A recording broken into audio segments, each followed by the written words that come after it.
ఒక ప్రకటనను కూడా విడుదల చేసింది. ఆపరేషన్ ట్రూ ప్రామిస్ 4 పేరు జెండా ఎగరవేయడాన్ని మనం చూడొచ్చు. చాలామంది రోడ్ల మీదకి వచ్చారు, ఏడుస్తున్నారు. తమ సుప్రీం లీడర్ని కోల్పోయామని బాధతో ఏడుస్తూ మనం చూస్తున్నాం. అలాగే అక్కడ ఆ జెండా ఎగరవేయడాన్ని మనం చూస్తున్నాం. వాళ్ళ దేశ జెండాతో పాటుగా ఒక ఎర్రటి జెండాని కూడా వాళ్ళు ఎగరవేస్తున్నారు. ఆ జెండాని ఎగరవేయడం ద్వారా ఇరాన్లోని జామ్ ఖరాన్ మసీద్ మీద ఆ ఎర్ర జెండాని ఎగరవేస్తున్నారు. ఆ జెండా మీద యాలవ్ తరత్ అల్ హుసేన్ అనే అక్షరాలు ఉన్నాయి. అంటే హుస్సేన్ రక్తానికి ప్రతీకారం తీర్చుకునేవారు కదలి రండి అని పిలుపునివ్వడం అందులో ఉంటుంది. ఇక్కడితో ఈ విప్లవం ఆగిపోదు అంటూ కూడా ఇరాన్ ప్రెసిడెంట్ పెజెష్కియాన్ ఇప్పటికే ఒక ప్రకటన చేశారు. ఆ తర్వాత ఇక ధర్మయుద్ధం మొదలైంది అంటూ కూడా ప్రకటించారు. వీధుల వెంట కొన్ని వేల మంది రోడ్ల మీదకి వచ్చి ఖమేనీ ఫోటోల్ని పట్టుకొని ఏడుస్తూ వాళ్ళు గుండెలు బాదుకుంటూ ఏడుస్తున్నారు. కొంతమంది సెలబ్రేట్ చేసుకుంటున్న వారు లేకపోలేదు. అక్కడ ఎలాంటి సెలబ్రేషన్స్ అవుతున్నాయనేది మనం మాట్లాడదాం. బట్ బిఫోర్ దట్ తమ సుప్రీం లీడర్ని కోల్పోయి 33 దశాబ్దాలుగా 30 ఏళ్లకు పైగా తమని పాలించి తమ దేశాన్ని అంతర్జాతీయ స్థాయిలో నిలబెట్టినటువంటి తమ నాయకుడిని కోల్పోయినటువంటి ఆవేదన ఆ ప్రజల్లో కనిపిస్తోంది. There is a slight difference. ఇప్పుడున్నటువంటి జెన్జీ ఆయనకు కొంత వ్యతిరేకంగా ఉన్నప్పటికీ కూడా అంతకు ముందు తరాలు మాత్రం ఖమేనీకి కట్టుబడి ఉన్నాయి. ఆయనతో పాటే కొనసాగారు. ఆయన పెట్టినటువంటి రూల్స్నే ఫాలో అయ్యారు. ఆయనే తమకు లీడర్గా కావాలని కోరుకున్న వాళ్ళు లేకపోలేదు. తమ దేశం కోసం 11 ఏళ్ల వయసు నుంచే పోరాటంలో పాల్గొంటూ ఎన్నోసార్లు అరెస్ట్ అయ్యి బహిష్కరణకు గురయ్యి భయంకరమైన టార్చర్ని ఫేస్ చేసిన తమ నాయకుడు తమ దేశాన్ని ఇన్ని రోజులు పాలించి చివరికి ఇప్పుడు యుద్ధంలో తమ నాయకుడు వీరమరణం పొందాడు అంటూ వాళ్ళు చెప్పడాన్ని మనం చూస్తున్నాం. ఎలా ఈ ప్రాసెస్ ఉంటుంది, ఆయన అంత్యక్రియలు ఎలా ఉంటాయి అనేది నేను స్టెప్ బై స్టెప్ మీకు ఎక్స్ప్లెయిన్ చేస్తాను. కానీ బిఫోర్ దాట్ ఒక్కసారి ప్రజెంట్ అక్కడ సిచ్యువేషన్ ఎలా ఉంది. 40 రోజుల పాటు సంతాప దినాలని ప్రకటించారు. 7 రోజుల పాటు పబ్లిక్ హాలిడేస్ని ప్రకటించారు. సో ఇప్పుడు ప్రజెంట్ అక్కడ సిచ్యువేషన్ ఏంటి, ప్రజలు ఎలా ఉన్నారు, తమ సుప్రీం లీడర్ను కోల్పోయినటువంటి ఆయన అభిమానులు ఎలా బాధపడుతున్నారు ఒకసారి మనం తెలుసుకుందాం. అలాగే ఎలాంటి చర్యలు ఉండబోతున్నాయి. నా కొలీగ్ సచిన్ మనతో జాయిన్ అవుతున్నారు. సచిన్, గుండెలు బాదుకుంటూ ఏడుస్తున్నారు. ఆయన ఫోటోలని హత్తుకొని మా సుప్రీం లీడర్ ఇక లేడు అంటూ కన్నీటి పర్యంతం అవుతున్నారు అనేక మంది. జెండాలని పట్టుకొని రోడ్ల మీదకి వచ్చారు కొన్ని వేల మంది. సో అక్కడ ఏం జరుగుతుంది, ఎలా 40 డేస్ వాళ్ళు సంతాప దినాలని ప్రకటించినట్లుగా తెలుస్తుంది. సుప్రీం లీడర్ మరణం వార్త తెలిసినటువంటి ఆ ప్రజల బాధ ఎలా ఉంది, ఆ దేశంలో పౌరులు అసలు ఎలా ఫీల్ అవుతున్నారు, డీటెయిల్స్ ఎలా ఉన్నాయి అసలు?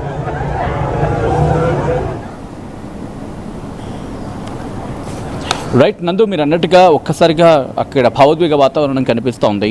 ఎందుకంటే కొద్దిసేపటి క్రితం మనం డిస్కషన్లో కూడా మాట్లాడుకోవడం జరిగింది. ఏమని, అలీ ఖమేనీ మరణంతో ఒక్కసారిగా అక్కడ ప్రజల ఆగ్రహ ఆవేశాలు కట్టలు తెంచుకొని ఆయన మరణంతో వాళ్ళు కాస్త స్వాంతనతో కూడిన వాతావరణం ఉంటుంది.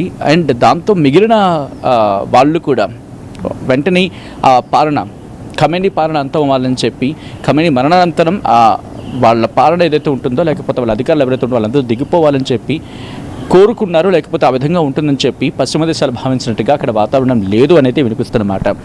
అంటే ఖమేనీ మీద కోపం, ఖమేనీ తీసుకున్న నిర్ణయాల మీద కోపం.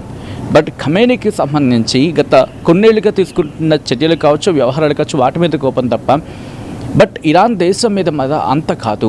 దీంతో ఏమవుతుంది, ఆయన మరణానంతరం ఒక్కసారిగా ప్రజలు బయటకు వస్తున్నారు, భావోద్వేగానికి లోనవుతున్నారు. మరి ముఖ్యంగా ఆయన ఉన్న ఆ ప్లేసెస్కి వెళ్ళి విజిట్ చేసే ప్రయత్నం చేస్తున్నారు. అక్కడ 40 డేస్ ఆఫ్ మౌనింగ్ని ప్రకటించడం జరిగింది ఆ దేశం. 7 రోజుల సంతాప దినాలుగా, అంటే 7 రోజులు సెలవు దినాలుగా ప్రకటిస్తున్నాయి. 40 దినాలని సంతాప దినాలుగా ప్రకటించిందంటే అక్కడ అర్థం చేసుకోవచ్చు ప్రస్తుతం పరిస్థితి ఏ విధంగా ఉందనేది.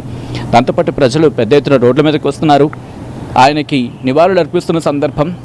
దీంతో ఒక్కసారిగా ఆ వీధులన్నీ కూడా, ఆ ప్రాంగణాలన్నీ కూడా నల్లటి జెండాలను తీసుకొని వాళ్ళు రోడ్ల మీదకి వస్తున్నారు. ఆయన మరణాన్ని ఖండిస్తూ కొంతమంది మాట్లాడుతున్న సందర్భం, దానికి సంబంధించి డీటెయిల్గా మాట్లాడుకుంటున్న క్రమంలో ప్రస్తుతం ఏంటి పరిస్థితులను మాట్లాడుకునే ప్రయత్నం చేద్దాం. ఎందుకంటే మనకు అందుతున్న సమాచారం ప్రకారం, లేటెస్ట్ అప్డేట్ ప్రకారం ఇప్పటికీ 40 రోజుల సంతాప దినాన్ని ప్రకటించింది, వారం రోజుల పాటు సెలవులు ప్రకటించింది. అయితే ముసల్లా అంటూ ఉంటారు, టెహ్రాన్లోని ముసల్లా అనేది ఒకటి ఉంది. సాధారణంగా ఇరాన్ అగ్రనేతలు ఎవరైనా మరణిస్తే కనుక వాళ్ళ భౌతికాయాన్ని అక్కడ ఏర్పాటు చేసి సందర్శనార్థం వాటిని అక్కడ ఉంచడం జరుగుతుంటుంది, ప్రజల సందర్శనార్థం. ఆ తర్వాత ప్రార్థనా స్థలం కింద మాట్లాడుకుంటుంటారు. లక్షలాది మంది ప్రజలు అక్కడికి తరలి వచ్చే అవకాశం ఉంటుంది, వచ్చి ఆయనకి నివాళులర్పించి వెళ్ళే అవకాశం ఉంటుంది. బట్ యుద్ధ సందర్భంలో ఇబ్రహీం రైసీ మరణం సందర్భంలో మనం చూసాం, చాలామంది అక్కడికి చేరుకున్నారు, ఆయనకి నివాళులు అర్పించారు. బట్ ఖమేనీ విషయంలో అది జరుగుతుందా? ఎందుకంటే ఆయన భౌతికాయం ఇంతవరకు ప్రపంచానికి ఎక్కడా చూపించలేదు. ఆయన మరణించిన సందర్భంలో ఇరాన్ సుప్రీం లీడర్గా ఉన్న ఆయన భౌతికాయాన్ని కేవలం ట్రంప్ అండ్ అలాగే బెంజమిన్ నెతన్యాహు వీళ్ళిద్దరూ మాత్రమే చూశారని చెప్పి ప్రస్తుతం ప్రపంచ వార్తా సంస్థలు చెప్పుకుంటున్న క్రమం. సో ఇటువంటి సిచ్యువేషన్లో ప్రస్తుతం ఉన్న పరిణామాల్లో ఇబ్రహీం రైసీకి జరిగినట్టుగా కనీసం జరుగుతుందనే క్వశ్చన్ మార్క్ అయితే మాత్రం రైజ్ అవుతుంది. కారణం ఏంటంటే ఇప్పుడు యుద్ధం లాంటి వాతావరణం. ఒకవేళ ఆయన భౌతికాయాన్ని నివాళులర్పించే సందర్భంలో తదుపరి సుప్రీం లీడర్ ఆయన పాల్గొనే అవకాశం ఉంటుంది. అంత్యక్రియల గురించి మాట్లాడుకున్న సిచ్యువేషన్ అంటే ఇది మోస్తాబా కావచ్చు, లేకపోతే ఇంకొకరు కావచ్చు, వేరొకరు కావచ్చు, ఎవరు పాల్గొన్నా వాళ్ళని ఒక్కసారిగా టార్గెట్ చేసే అవకాశం ఉంటుంది. ఇదొక బిగ్గెస్ట్ క్వశ్చన్. సో ఇంకా డీటెయిల్గా మాట్లాడుకునే ప్రయత్నం చేస్తే అండ్ ఇక ఫ్యూనరల్ ప్రొసెషన్ గురించి మాట్లాడుకుంటే టెహ్రాన్ వీధుల నుంచి భారీగా ఊరేగింపు ఉంటుంది. 1989లో ఖొమైనీ అంత్యక్రియలకు జరిగినప్పుడు, అంటే ఈయన ముందు రెజ్యూమ్ గురించి మాట్లాడుకుంటే ఖొమైనీ అంత్యక్రియలు జరిగినప్పుడు దాదాపు 1 కోటి మంది ప్రజలు రోడ్ల మీదకి వచ్చారు, చేరి ఆయనకు నివాళులు అర్పించారు. దాదాపుగా ఈ చరిత్ర చెబుతున్న మాట, ఇది నేను చెప్తున్న మాట కాదు, చరిత్ర చెబుతున్న మాట, భారీగా జన సమూహం అక్కడికి చేరుకుందప్పుడు. కాబట్టి ఇరాన్ సుప్రీం లీడర్గా ఉన్న అయతుల్లా అలీ ఖమేనీ మరణానికి సంబంధించి ఆయన భౌతికాయాన్ని సందర్శనార్థం ఉంచితే పెద్ద ఎత్తున ప్రజలు వచ్చే అవకాశం ఉంది. ఒకవేళ అదే జరిగితే IRGC అంటే ఇరాన్ రివల్యూషనరీ గార్డ్స్ కార్ప్స్ ఏం చేసే అవకాశం ఉందంటే పూర్తిగా ఇరాన్ గగనతలాన్ని మూసేసే అవకాశం ఉంది, రక్షణ వ్యవస్థను కట్టుదిట్టం చేసే అవకాశం ఉంది. టోటల్ ఫోకస్ అంతా ఆ రోజు అక్కడే దృష్టి సారించే అవకాశం ఉంది. ఇది వినిపించే మాట. దీంతోపాటు షియా సంప్రదాయం ప్రకారం భౌతికాయానికి ముందుగా పవిత్రమైన స్నానం చేయించడం జరుగుతుంది. ఆ తర్వాత తెల్లని కఫన్ అంటూ కూడా తెలుస్తోంది. అలాగే మత పెద్దలు కావచ్చు, లేకపోతే కాబోయే సుప్రీం లీడర్, వీళ్ళు అంత్యక్రియలకు అంటే సలాత్ అల్ మియత్ అంటూ ఉంటారు, వాళ్ళు నాయకత్వం వహిస్తారనేది వినిపించే మాట. ఈ పరిస్థితి అంతా ఉంటుంది. కానీ ఇప్పుడున్న సిచ్యువేషన్లో అయతుల్లా అలీ ఖమేనీకి అంత సంప్రదాయబద్ధంగా జరిగే అవకాశం ఉందా? అసలు ఇందుకే భౌతికాయం బయటకు వస్తుందా? ఎందుకంటే ఇజ్రాయెల్ కావచ్చు, అమెరికా కావచ్చు చెబుతున్న మాట, ఆయన భౌతికాయాన్ని మేము చూసామని చెప్పి ట్రంప్ అండ్ నెతన్యాహు వీళ్ళ గురించి మాత్రమే బయట మాట్లాడుకుంటున్న సందర్భం, మిగతా వాళ్ళకి ఎక్కడ కనిపించలేదు అనేది. ఒకవేళ భౌతికాయాన్ని బయటకు తీసే అవకాశం ఎప్పుడుంటే, ఇందుకే బయటకు తీసారా? ఒకవేళ తీసే పరిస్థితి గురించి మాట్లాడుకునే సందర్భంలో ప్రపంచానికి ఎందుకు చూపించలేదు? లేకపోతే అక్కడ వరకు వెళ్ళే ప్రయత్నం చేయటం లేదా? ఎందుకు వీటన్నిటి గురించి మాట్లాడుకుంటున్నారంటే ఆ మరణం సంభవించిన టైం అండ్ లొకేషన్. జనరల్గా ఒక అటాక్ చేసిన తర్వాత, ఒక స్పెసిఫిక్ టార్గెట్గా అటాక్ చేసిన తర్వాత ఆ పర్సన్ అంతమయ్యాడు అని చెప్పి ఇప్పటికే అమెరికా నుంచి, ఇజ్రాయెల్ నుంచి కన్ఫర్మేషన్ వచ్చింది. ఈవెన్ ఇరాన్ మీడియాలో కూడా దీనికి సంబంధించిన కథనాలు వస్తున్నాయి. So it's confirmed. మరి అమెరికా ఆపరేషన్ ఫినిష్ అయిన తర్వాత ఈవెన్ బిన్ లాడెన్కి సంబంధించినటువంటి ఫోటోలను కూడా రిలీజ్ చేసినటువంటి అమెరికా ఇప్పుడు ఖమేనీకి సంబంధించినటువంటి ఫోటోలను ఎందుకు బయటకు రిలీజ్ చేయలేదు? అంటే ఆపరేషన్ పూర్తి చేసి సైలెంట్గా అక్కడికి వెళ్ళిపోరు కదా, ఖచ్చితంగా దానికి సంబంధించిన ప్రూఫ్ని వాళ్ళు తీసుకువెళ్తారు. ఈవెన్ ట్రంప్కి చూపిస్తారు అక్కడికి వచ్చినటువంటి బలగాలు కూడా. సో ఆ ప్రూఫ్ని కానీ ఐడెంటిటీని కానీ ఎందుకు బయటకు రిలీజ్ చేయలేదు? ఇటు ఇజ్రాయెల్ కానీ, అమెరికా కానీ, ఈవెన్ ఇరాన్ కూడా ఇప్పటి వరకు దానికి సంబంధించిన ఏ ఫోటో కానీ ఏది రిలీజ్ చేయలేదు. అంటే ఇంకో కోణంలో ఆలోచిస్తే ఏదైనా పూర్తిగా డిస్ట్రాయ్ అయిపోయిందా ఆయన శరీరం? ఎందుకంటే భారీగా అక్కడ బ్లాస్ట్ జరగడం వీటన్నిటి నేపథ్యంలో, లేకపోతే ఎలా చూడాలి? ఇంకేదైనా కారణం ఉందంటారా? రైట్, మీరు అన్న పాయింట్ ఎగ్జాక్ట్గా ఇక్కడ రెండు కాదు 3 కారణాల కింద మాట్లాడుకోవాలి. ఒకటి ఏంటంటే ఇందాక నేను మాట్లాడుతున్నప్పుడు దాన్ని కంటిన్యూటీగా నేను మాట్లాడే ప్రయత్నం చేస్తున్నాను. ఎందుకంటే దాదాపుగా లోకల్ టైమింగ్ ప్రకారం అరౌండ్ 8 గంటలు ఎంత ఉంటున్నారు, మీటింగ్ జరుగుతూ ఉండగానే ఒక్కసారిగా అటాక్ అయింది. ఆ మీటింగ్ ఇన్ఫర్మేషన్ అనేది ఇటు భద్రతా బలగాలకి అంటే IDFకి తెలిసి వచ్చింది. వెంటనే వాళ్ళు అటాక్ చేశారు. కాబట్టి దాదాపుగా 17 నిమిషాల పాటు అంటే గ్రౌండ్ బ్రేకింగ్ అంటే భూమిలోకి వెళ్ళి అది లాస్ట్ టైం కూడా మనం ఎక్స్ప్లెయిన్ చేయడం జరిగింది. ఎట్లా ఉంటుందంటే ఒక మిసైల్ అనేది భూమిలోకి వెళ్ళిన తర్వాత ఈ లోపల ఉండే పార్ట్స్ మళ్ళీ దాన్ని చుచ్చుకు వెళ్తూ ఉంటాయి. అంటే ఒక డ్రిల్లింగ్ సిస్టమ్ కింద మాట్లాడుకుంటుంటాం. మనం చూస్తూ ఉంటాం. ఈ పైనుంచి డ్రిల్ చేసుకుంటూ కిందకి వెళ్తుంది. ఇలా ఈ బొంబార్డ్మెంట్స్ కూడా పైనుంచి జరిగినప్పుడు ఒకదాని తర్వాత అంటే చొచ్చుకు వెళ్తూ ఉంటాయి.